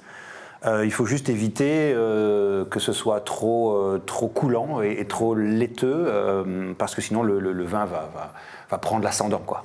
Ouais. D'accord. Mais c'est plutôt une belle réussite, et je trouve en fait cette signature bourguignonne. Enfin, je déguste en me disant la gestion du bois, elle est assez impeccable. Je ne sais pas ce que chacun en pense à la maison, s'il y a des commentaires qui circulent, mais c'est un vin qui est assez surprenant. Une belle Quand on maîtrise. connaît le prix, alors du coup, c'est ce qu'on disait tout à l'heure, les Bourguignons, ils vont m'en vouloir, mais c'est pas des vins bon marché, hein, c'est clair, quoi. Ici, on est sur des catégories de prix où, en dessous de 10 euros, on a un vin qui en a sous la pédale, quoi. Et on peut parler de finesse, ce qui n'est pas le cas de tous les pinots noirs d'entrée de gamme, effectivement. J'imagine bien aussi caille pigeon. Tu parlais de caille pigeon tout à l'heure, mais ici, caille au raisin ou de la volaille à la bière, par exemple, ce serait pas mal aussi, en fait. Tout à fait. Après l'avoir goûté une deuxième fois, ce nez de cerise ressort d'autant plus, je trouve. Oui, tout à fait. Certains nous disent, ou une côte de veau aux champignons des bois, qui pourrait Ouais, il y a très bien des gastronomes. convenir. Il y a des gastronomes également. Et certainement avec le temps, parce que personnellement, je trouve que par rapport au vin précédent, il est à un stade quand même un petit peu moins affiné, pour faire le lien avec les fromages. Et il en a encore sous le pied. Je pense qu'il y a déjà de la finesse, mais on sent, par exemple, sur la fin de bouche, en termes de tanin, je pense que ça va pouvoir se détendre, s'affiner, et pourquoi pas gagner en complexité aromatique aussi. Et donc là, aller vers des notes justement de sous-bois, de champignons, et avoir un accord culinaire qui est magique. Hein. Tout à fait. Et voilà, donc pour conclure cette dégustation sur ce vin-là, on se rend compte qu'on a affaire à un vin qui est du sud de la France, qui présente un bel équilibre et qui défend le pinot noir. Et donc l'idée ici, c'est, pour la Roche en tout cas, c'est de se dire, ok, est-ce qu'on peut trouver un ambassadeur du pinot noir ailleurs qu'en Bourgogne, et de le faire de manière qualitative et avec une belle notion d'exportation, de commercialisation, entre guillemets, et ils y arrivent bien. Et je pense qu'ici, on a un beau cas de figure qui est en fait un vin sans une identité de terroir, puisque finalement, on assemble deux terroirs différents, on n'a pas une identité propre, mais on a un très beau vin de cépage. Hein, donc, les amateurs de vin ont toujours tendance à vouloir opposer les vins de terroir avec les vins de cépage. On est dans la catégorie des vins de cépage. Les vins de cépage d'un cépage délicat, donc chapeau. D'une belle facture. Il y a encore des photos qu'on peut peut-être voir sur le Languedoc. Voilà, ouais, ça c'est le magnifique Mas de la Chevalière. Voilà, là c'est pas les vignes de Pinot Noir en l'occurrence, puisqu'on est directement dans les parcelles de Roca Blanca, donc qui sont en fait situées sur la plaine de Béziers. Mais on voit effectivement toute la beauté du paysage et ces conditions climatiques qui sont dans le Languedoc-Roussillon particulièrement favorables pour tout le monde en fait. Pour les raisins, mais pour l'homme aussi. Hein, le nombre de personnes qui... Ce sont des paysages qui nous mettent la tête en vacances directement. Hein. Et puis quand tu parles de Languedoc-Roussillon, moi je pense vraiment à une renaissance. Parce que si on revient 15 ans en arrière, tout comme le Beaujolais, c'est deux régions qui ont beaucoup souffert, mais qui ont su se remettre en question. Et le fait pour moi aujourd'hui de découvrir un Pinot Noir d'une telle qualité dans une région comme le Languedoc, ça fait plaisir à voir. Honnêtement. Ça fait plaisir à voir. Tout à fait. Voilà, mais c'est très bien. Si vous aviez un petit mot à donner sur les propriétaires. Mais donc la propriété est issue de la maison La Roche. Hein. Donc en fait, ce qui est intéressant, c'est que les grandes maisons de négoce bourguignons ont aussi fait le choix de se diversifier. La Bourgogne est petite. Et que ce soit Moyard, avec qui on a travaillé aussi pas mal, que ce soit La Roche ou que ce soit d'autres, La Tour, tous ces grandes maisons bourguignonnes ont décidé d'investir à l'étranger, parfois dans le territoire français, mais aussi au-delà des frontières, pour aller se diversifier, pour avoir un portefeuille plus large, ce qui est tout à fait logique, étant donné qu'on s'est un petit peu à l'étroit en Bourgogne. Hein. C'est des petites entités. La moyenne d'une propriété en Bourgogne, ça doit être 5 hectares, parce qu'il y a énormément de domaines familiaux. Et donc voilà, c'est un objectif clair de se diversifier, parce que La Roche fait aussi du chardonnay. Donc on a au catalogue le chardonnay de l'Ardessence, qui est aussi à recommander, je pense, Rhône. Absolument. Vraiment une belle bouteille aussi, un petit peu dans le même style bourguignon. Donc ils savent faire du pinot noir, ils savent faire du chardonnay. Ils ont trouvé des terres appropriées, ils ont pu à un moment donné racheter un mas languedocien qui avait énormément de potentiel, et ça leur donne une porte de sortie pour élargir leur production. Et donc ils ont un œnologue sur place qui est un monsieur qui est excessivement rigoureux, sérieux, compétent. À la bourguignonne, j'allais dire, c'est propre, c'est nickel, enfin ça travaille vraiment bien, quoi. Et je trouve que ça se retrouve un petit peu dans le style du vin. Mais écoute, tu faisais allusion au chardonnay de la Roche et Nicolas nous confirme que le chardonnay est excellent. Voilà, voilà la photo vous avez vu juste la photo de l'œnologue sur place, hein, donc voilà, un œnologue attitré pour assurer la production de tous les vins qui sont produits par le mât Chevalière, qui produit aussi des vins du Languedoc, hein, donc il faut être à géométrie variable, hein, en tant qu'œnologue, il faut être capable de travailler différents cépages, dont des cépages qui ne sont pas autochtones, en l'occurrence. Hein, Pinot Noir, Chardonnay, ce n'est pas tout à fait autochtone au Languedoc-Roussillon. Mais bon, il travaille aussi sur le Grenache, la Syrah, le Cinsault, etc. Très bien. Voilà. Bon, on reste en France, mais on va aller maintenant en Bourgogne, terre de prédilection quand même du Pinot Noir. On est sur une appellation village ici, Mercurey, donc côte chalonnaise, dans le prolongement de cette fameuse côte de Beaune et donc de la côte d'Or. On va devoir montrer la photo. Je pense que ça va être intéressant du coup. C'est mosaïque, cette Bourgogne, elle est complètement incroyable. C'est très morcelé. Vas-y, je te laisse présenter ça, Rohan. Donc cette Bourgogne, comme vous le voyez, elle est assez étirée, hein, du nord au sud. Ici, donc vous avez toujours tout ce qui est Chablis, les grands blancs de la région qui sont un peu excentrés et au nord. Mais ensuite, vous avez différentes côtes qui se suivent finalement jusqu'à arriver dans le Beaujolais. Et donc on a quand même cette fameuse Côte d'Or, qui est aussi le nom du département, divisée en Côte de Nuit au nord, Côte de Beaune au sud, où on retrouve vraiment les tout grands vins de Bourgogne, que ce soit blanc ou rouge. Mais dans la continuité de la Côte de Beaune, on a cette fameuse côte chalonnaise, avec des appellations comme Mercurey, Givry, Rully, Montagny, Bouzeron aussi, le petit ovni spécialisé en aligoté. Et finalement, on se rend compte qu'en termes de qualité de terroir, on est effectivement pas loin de la Côte de Beaune, mais du fait qu'on est un petit peu dans l'ombre de cette fameuse Côte d'Or, on est sur des rapports qualité-prix qui sont généralement quand même beaucoup plus intéressants. Donc c'est la raison pour laquelle on a voulu partir sur cette appellation de Mercurey.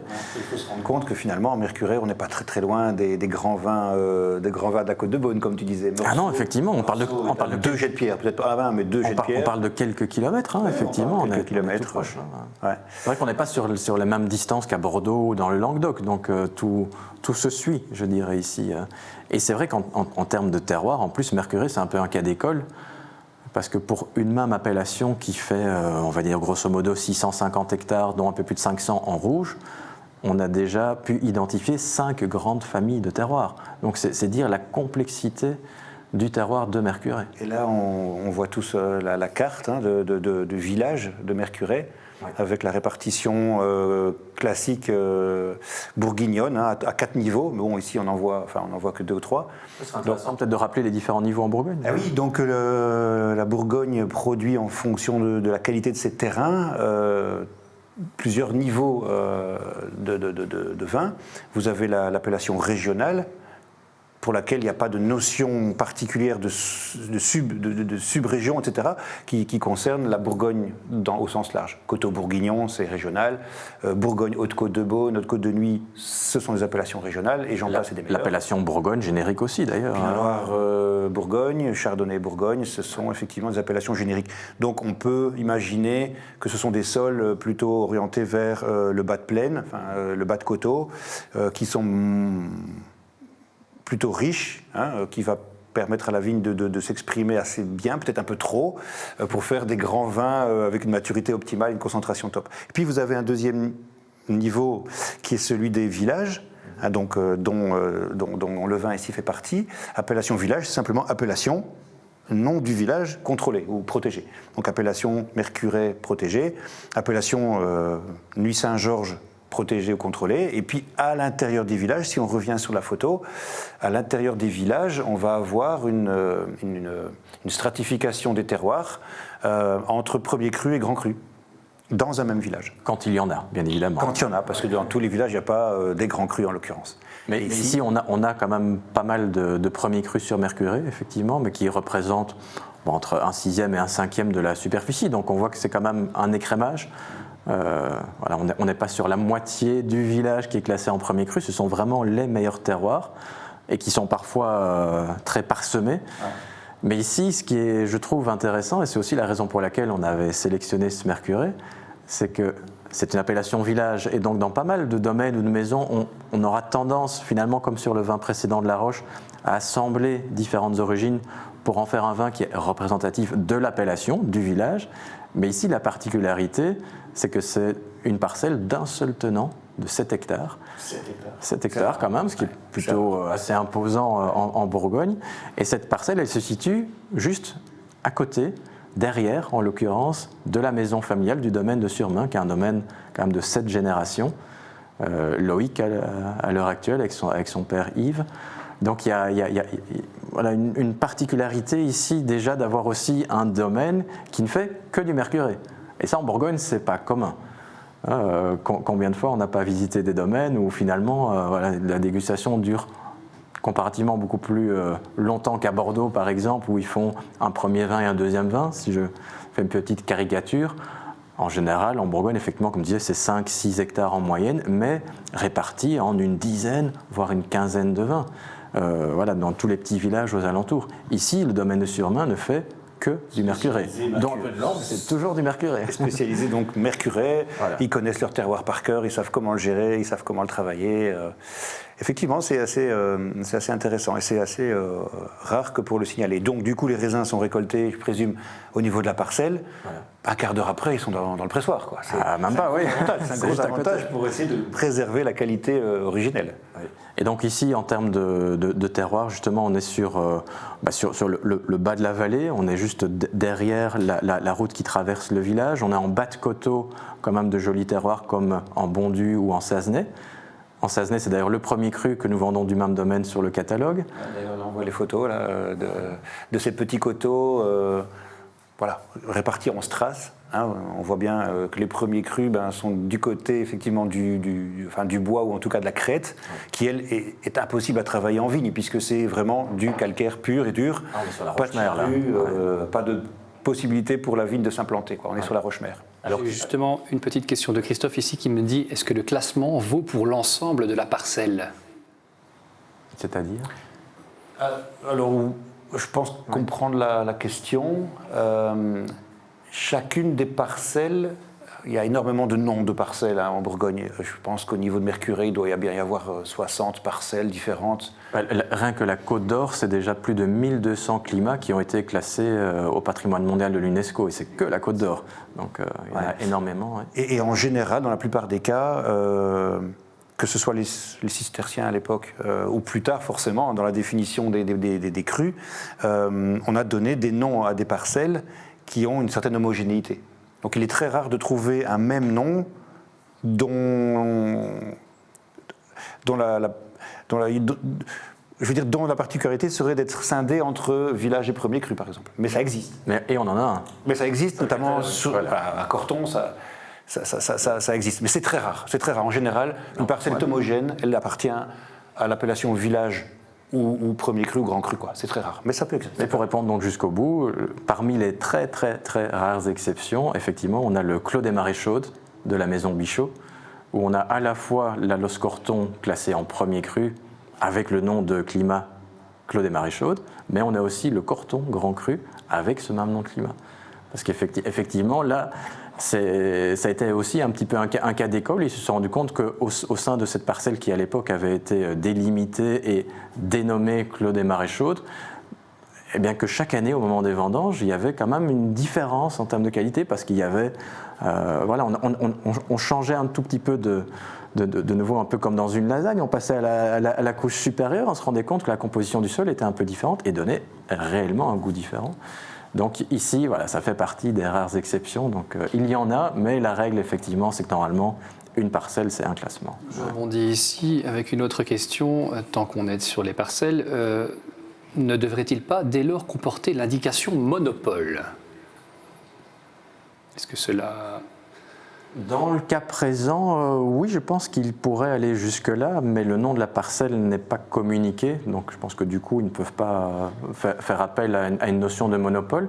Mais à partir du moment où, effectivement, on utilise une parcelle d'un seul tenant et surtout qu'il y a un seul propriétaire, là, effectivement, on peut revendiquer le monopole, ce qui est le cas, de nouveau, de cette parcelle de Claude et Maréchaux de Bichot, pour revenir sur cet exemple.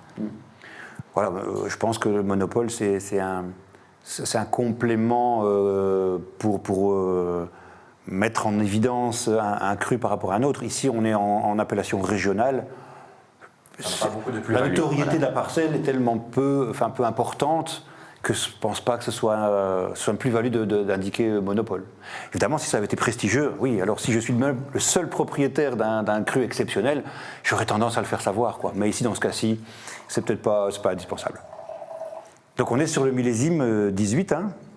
2018. Je pense qu'on peut en dire un mot, ce millésime 18 qui est totalement à l'envers, hein, totalement sur la tangente. Hein, un millésime un peu comme 2003 à l'époque, un petit peu comme les 2009, où on a beaucoup de chaleur, de soleil.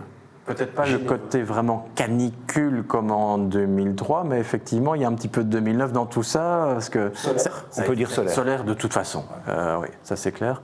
Mais contrairement à 2003, et c'est là où je te rejoins plus sur le 2009, c'est un peu une synthèse des deux, et quand même, la nature était généreuse. Oui. Parce que 2003, avec la canicule, justement, pas mal de raisins ont littéralement grillé. Donc du coup, les rendements, au final, étaient parfois très très maigres, mais avec des résultats étonnants, et des fraîcheurs qu'on n'avait pas toujours attendues. 2009, qu'on a annoncé comme un grand millésime, et qu'il l'a été quand même dans la plupart des cas. Le seul petit bémol, et qu'on peut retrouver sur certains 2018, il faut quand même le dire à nos clients, c'est que parfois la nature a été tellement généreuse que les rendements étaient un petit peu élevés dans certains cas. Donc heureusement, après, c'est le travail du vigneron à faire en sorte justement de ne pas se laisser tenter par la course au rendement, et de rester sur quelque chose. Et là, vous allez le voir, je pense, sur un village avec déjà une très très belle concentration, rien qu'à la couleur. On voit qu'il y a clairement de la matière, hein. Mais il faudra se méfier effectivement de certains 2018 en Bourgogne pour cette raison. Ce qui m'a impressionné, Ron, en 2018, j'y suis allé plusieurs fois en Bourgogne à ce moment-là, c'est que les vignerons étaient surpris d'avoir autant d'inflorescence au mois de juin, c'est-à-dire quand la vigne prend sa forme définitive et que les grappes apparaissent, hein, et se développent. Il y avait énormément d'inflorescence, c'est-à-dire inflorescence, c'est le nombre de grappes sur une tige. En général, ça se limite à 2. Et là, dans certains cas, ils avaient 3 inflorescences, ce qui était de mémoire de vigneron, presque j'ai jamais vu en fait. Et donc, c'est ce que Rowan disait, c'est s'il y a beaucoup d'inflorescences, il y a beaucoup de grappes. S'il y a beaucoup de grappes, on prend un risque parce qu'on risque de pas savoir faire mûrir l'entièreté de la production si les conditions météo sont pas favorables. Mais après, c'était juste le bonheur parce qu'il a fait sec et solaire. L'été sanitaire était parfait. Et bien, ce que je voulais juste en arriver là, c'est que la deuxième chose qui m'a surpris, c'est que dans les cuves et dans les hottes, au moment de la vendange, les raisins, il n'y avait pas 1 gramme de pourriture. C'était d'une propreté, on aurait dit des raisins en plastique, tu vois, ceux qu'on trouve pour décorer les trucs. Tout était propre, tout était joli, c'était quasiment lisse, c'était nettoyé. Et donc, forcément, quand vous vous dites, on a une matière première de cette qualité-là, au niveau de sa structure et de la physionomie du raisin, c'est-à-dire son sucre, son acide, et une propreté pareille, sans champignons, sans mildiou, on peut ne faire que des grands vins, quoi. Après, le problème de dilution peut se poser. Rien qu'en voyant, tu imaginais déjà avoir un super résultat. Oui, et en temps normal, c'est vrai que c'est le type de domaine ici où ils utilisent la table de tri. Parce qu'effectivement, en fonction des millésimes, on peut avoir des grappes de qualité et de maturité un tout petit peu différentes. Donc c'est vrai que ces dernières années, ce qui a permis aussi à la Bourgogne d'encore monter d'un cran, c'est notamment ces tables de tri avant de rentrer à la cuverie. Et ici, en l'occurrence, je sais que Loïc travaille avec 2 tables de tri successives, mais qu'il a à peine utilisées sur un millésime comme 2018, en effet. Et on peut même dire 3 tris, parce que comme ce sont des vendanges manuelles, chez Surmain, vendange manuelle, même pour cette parcelle-là, les vendangeurs expérimentés font déjà l'effort de trier au moment de la vendange, quoi. Donc on a affaire à des vins qui normalement doivent présenter une belle pureté, mais sur des terroirs, d'une qualité, d'une renommée internationale, quoi. Parce que pour revenir sur le terroir, donc on était en bas de coteau du premier cru en Sassenais et de Bondu aussi. Et donc on est sur des terres effectivement argileuses. Et une des particularités de Mercurey, c'est de l'argile rouge ici en l'occurrence, donc avec pas mal de présence de fer. Donc c'est peut-être aussi un des marqueurs qu'on va retrouver à la dégustation. Ouais. Joli nez. On sent directement une maturité et une densité au niveau du nez, plus marquée que les vins précédents. Un côté plus dense, hein. Pour moi c'est assez et aussi assez épicé, ce qui n'est pas toujours le cas des pinots noirs de Bourgogne. Donc on sent l'effet millésime, mais on sent aussi ce côté finalement déjà un tout petit peu sudiste de Mercurey. On n'est pas dans la côte de nuit. Mercurey a la réputation d'avoir quand même un côté un peu où le tanin s'exprime bien, tout structurant. Voilà, c'est des vins qui sont structurants, givry aussi l'est, un peu. Sur des millésimes froids, ça peut même être un peu rustique par moment, mais par contre avec un potentiel de vieillissement qui est phénoménal. Donc moi je donne souvent le conseil de se dire ok, quand vous avez affaire à un millésime chaud, 18, 19 notamment, n'hésitez pas à vous plonger dans ce type d'appellation. Et on fait des achats qui sont assez exceptionnels en termes de rapport prix-plaisir. On fait des affaires, quoi. C'est vrai. L'élevage, je trouve, est assez délicat aussi. Je sais que sur cette parcelle de Mercurey Village, d'ailleurs, tous ces vins, en fait, ils subissent un élevage d'1 an. Donc là, il a voulu donner un dénominateur commun pour laisser s'exprimer le terroir. Là où se fait la différence, c'est qu'en fonction du niveau de qualité du vin, ici en l'occurrence un village par rapport à ses premiers crus, il va simplement utiliser des barriques qui sont un peu plus utilisées, un peu plus anciennes. On parle de barriques qui ont entre 4 et 8 ans pour pas non plus trop marquer et préserver ce côté fruit, ce côté suave. Ouais. Au-delà de la griotte, il y a cette notion aussi de fruit noir. Je la trouve plus marquée et qu'on retrouve seulement dans les millésimes, les grands millésimes un peu chauds, quoi. Oui, exactement. Mais c'est bien parce que quand tu prends ça en bouche, tu restes avec ce caractère pinot noir marqué où cette fraîcheur domine, mais en même temps, tu as élargi le spectre. Tu as gagné en chair, en rondeur. Et aussi en structure, mais tout ça est enrobé. Les tanins sont bien enrobés, plus que dans le vin précédent. Et ce qui fait que on a un produit qui se tient bien, qui est destiné pour la garde aussi, on peut le dire. Je pense que c'est un vin qui pourra bien conserver, quoi. Mike nous demande ici, est-ce que cette chaleur fait en sorte que la concentration soit peut-être plus importante? Et il a remarqué que certaines régions touchées par les canicules, que dans ces régions-là, en tout cas, le taux d'alcool a augmenté. Ça se vérifie? Oui, ça se vérifie, oui. Ça se vérifie. Dans les millésimes chauds, les baies de raisin ont tendance à se rétrécir un petit peu, puisque l'eau est peu disponible. Et par voie de conséquence, si vous avez des baies qui sont un peu petites, ça ne fera pas plaisir à tous les vignerons parce que les volumes vont baisser, mais globalement, vous allez avoir effectivement une belle densité. Et comme les baies sont de petite taille, il y a de fortes chances que la maturité soit optimale. Et donc oui, effectivement, il y a un lien de causalité. Après, la problématique de l'alcool, c'est différent, c'est autre chose. On peut avoir des vins qui titrent 14,5, mais dont l'alcool est complètement intégré, on ne sent pas le côté brûlant alcooleux du vin. Mais oui, c'est une difficulté aujourd'hui, on sent que la clientèle d'ailleurs a une prise de conscience sur le fait que... est-ce que j'oserais acheter un vin qui titre 14,5, voire 15 degrés dans le sud de la France, ou un 13,5, ou voire 14 parfois en Bourgogne? Je pense qu'il faut privilégier du coup la qualité et peut-être boire un peu moins, se faisant plaisir. C'est ce que les gens tentent de faire aujourd'hui. Et surtout favoriser le plaisir de la dégustation et avoir des vins qui soient équilibrés. Principalement. Principalement. Mais le fruit noir s'exprime ici en bouche et ça n'a rien à faire. Le fruit noir, on ne le retrouvera que dans les millésimes qui auront permis une belle maturité de raisin. On parle d'arômes et de notes. Christophe me dit notes légèrement animales. Y aurait-il un lien avec le fer? Alors, chacun fera son analyse, mais quand Juan est occupé de parler du fer, je sentais le vin, j'avais l'impression d'avoir de la minéralité. Les notes animales, elles sont plutôt orientées sur l'évolution. Donc en fait, c'est-à-dire que le vin ayant toujours que 3 ans, il aura quand même, depuis 2 ans et demi, participé à une certaine oxygénation, ménager, mais oxygénation quand même. Et en général, les notes animales sont dans le flux normal de l'évolution d'un nez de pinot noir. mais pas la première année. Plus tard. Et certains terroirs plus que d'autres aussi. Je pense à une appellation, voilà, on l'a cité tout à l'heure, à l'Oscorton, mais je trouve Mercuré aussi. Moi, par exemple, quand je pense à un pinot noir qui a un aspect un peu plus animal, effectivement, je pense spontanément à ces deux terroirs, à l'Oscorton et Mercuré. Donc, il y a probablement aussi des molécules dans l'air qui contribuent à avoir ce côté un petit peu plus sauvage, un peu plus animal. J'ai aussi de jolies notes de réglisse et de figues bien mûres, voire de figues confites, figues séchées. Il y a un moment, j'avais des notes pivoine. Donc, allez, ouais. on part dans un spectre qui, pour une fois, fait parler davantage. Donc, on a chacun des perceptions, même chez vous à la maison, des perceptions qui vont être différentes. Si le vin fait parler de lui par autant de descriptifs aromatiques, c'est que forcément c'est un gage c'est une facture, quoi. C'est une signature, c'est une gage de qualité en termes de terroir. Oui, là on gagne clairement en complexité aromatique, je trouve. C'est presque un vin, voilà, sur lequel on peut s'attarder, un vin de méditation. Personnellement, je pourrais le humer encore pendant un moment parce que je trouve qu'il a tellement de choses à offrir et il continue à évoluer dans le verre. C'est ça qui est intéressant aussi. Et c'est un peu ça la magie du pinot noir. Voilà. On a parlé de canicule, de changement climatique. Bon, le climat évolue, on le sait aussi. Est-ce que la Belgique serait en mesure de produire un pinot noir de qualité à l'avenir ?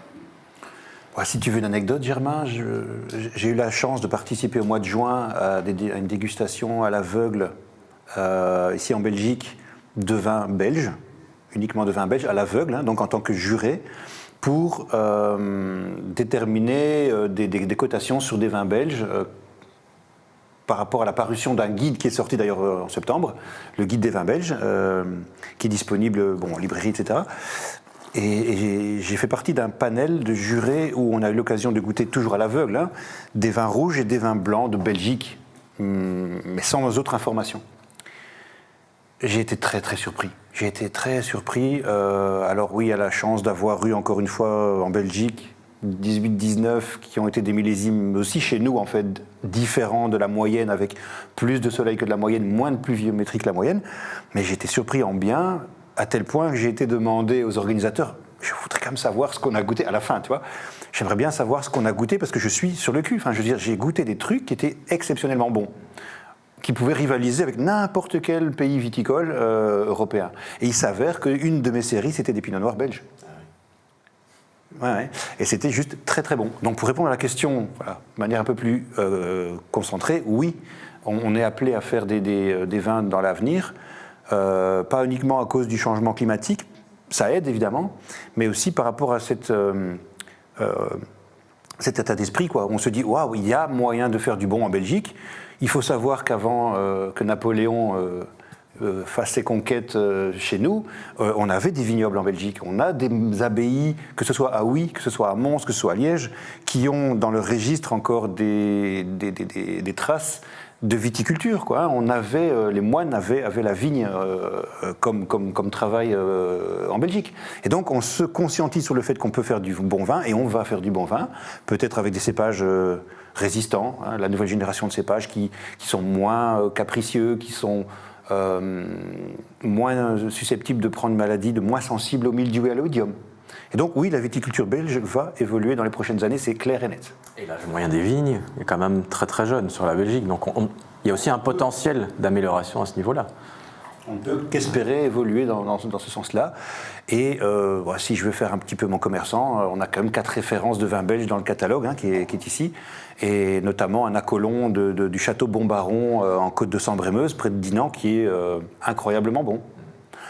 Après, le rapport qui a été pris n'y est pas encore, puisque nos vignerons n'ont pas encore trouvé les équilibres financiers.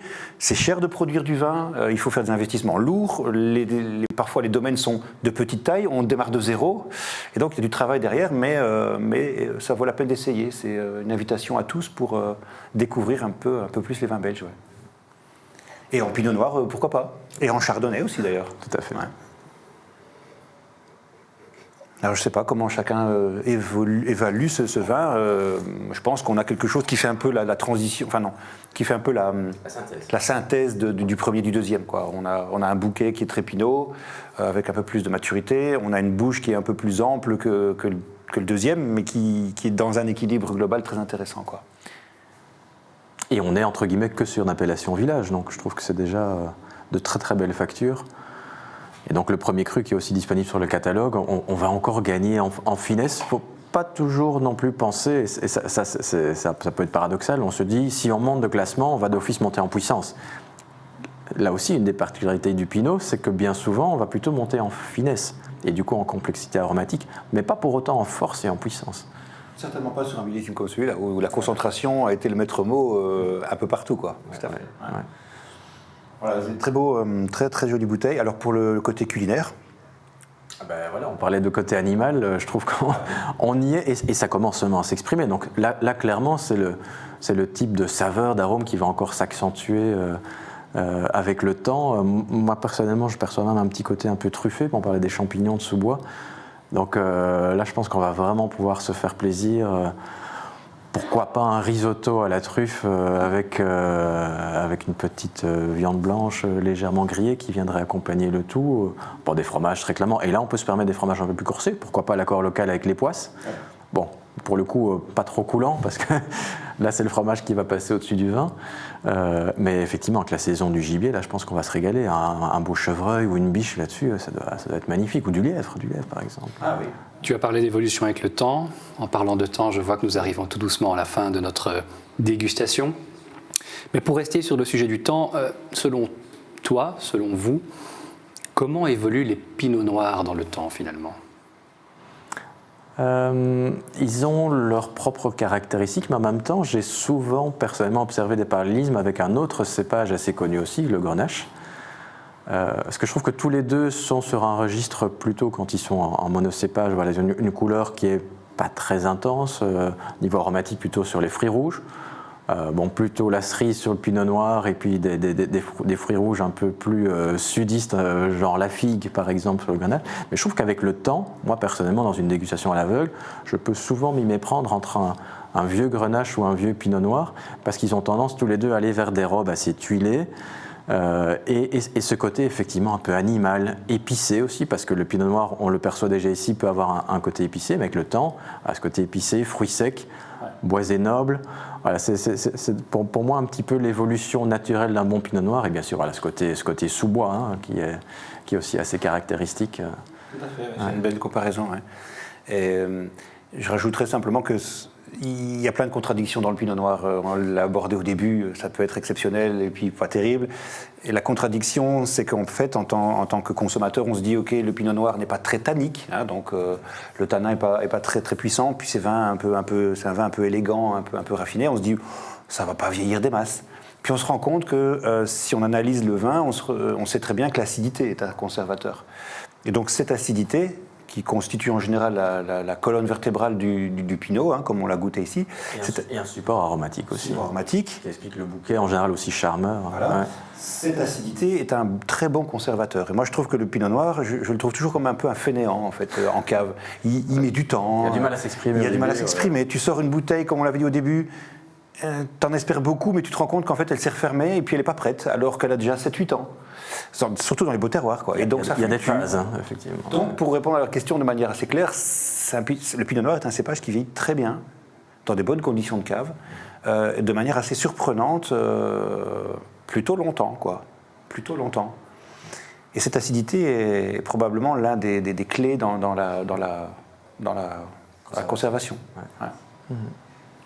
Tout en évoluant très lentement au niveau aromatique. Et ce qui est génial dans ce pinot et dans le côté aromatique, vraiment l'envoûtement, c'est cette complexité d'arômes que le temps permet de développer. Quoi. Ouais, d'où l'importance du verre. Voilà. L'importance du verre, oui. Ouais. Encore de beaux vins à découvrir dans le temps. Donc, voilà, on arrive donc à la fin de cette session. Ça fait maintenant 1h30 que nous avons l'opportunité donc de découvrir, de goûter et d'écouter surtout vos connaissances et toutes vos anecdotes sur les différents propriétaires et domaines. Le petit mot de la fin peut-être. On va commencer par toi, Rohan. Pour moi, c'était de toute façon déjà un réel plaisir de pouvoir parler du pinot noir parce que, comme vous l'aurez compris, c'est un cépage que j'affectionne, qui me passionne. Et duquel j'en apprends tous les jours, c'est ça qui est formidable aussi. Voilà, c'est ce côté versatile et un peu mystérieux. Donc oui, j'ai pris beaucoup de plaisir, j'espère que ça aurait été le cas pour vous aussi. Et puis heureux de l'avoir partagé avec Jean-Christophe, qui est aussi grand amoureux et du Pinot Noir et de la Bourgogne et des grands vins de toute façon, qui ont quelque chose à raconter, qui ont une vraie personnalité. Je pense que c'est ça finalement qui nous touche aussi. C'est pas seulement le fait que ce soit un vin équilibré, c'est un vin qui donne de l'émotion, je trouve. Oui, c'est exactement ça. C'est intéressant de voir la variation qu'on peut retrouver dans le Pinot Noir. Juste pour revenir sur une conclusion de dégustation, moi j'ai trouvé que le premier c'était vraiment un vin de nez, c'est-à-dire que tu prends ton plaisir sur l'aromatique, c'est tellement explosif. Et le dernier c'est vraiment un vin de bouche, où les arômes sont un peu hors trait parce que le vin est jeune, mais par contre, tu as des sensations incroyables au niveau du palais et de la bouche.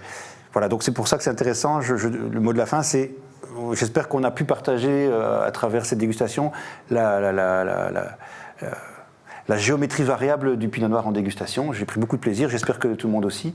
Un petit coucou à Julie, un petit coucou à Mike, que j'ai reconnu. Et à tous les autres qui nous ont suivis. Et je donne rendez-vous très très vite pour la prochaine session en ligne. Écoute, à voir les premières réactions qui arrivent, je pense que tout le monde était très heureux de nous découvrir ou de vous revoir, étant donné que vous avez déjà eu l'opportunité d'organiser ce type de dégustation à distance.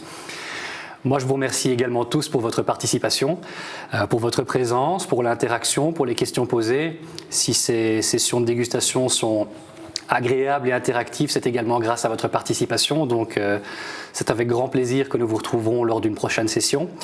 Je me permets juste de vous rappeler que vous serez contacté dans le courant des jours qui arrivent pour vous demander votre impression, votre feedback, vos commentaires par rapport à cette session. Soyez honnêtes, toute critique est la meilleure et surtout, ça nous permettra de pouvoir encore mieux vous accueillir pour une session à une date ultérieure. Voilà. Excellente soirée à toutes et à tous. Merci encore et à la prochaine.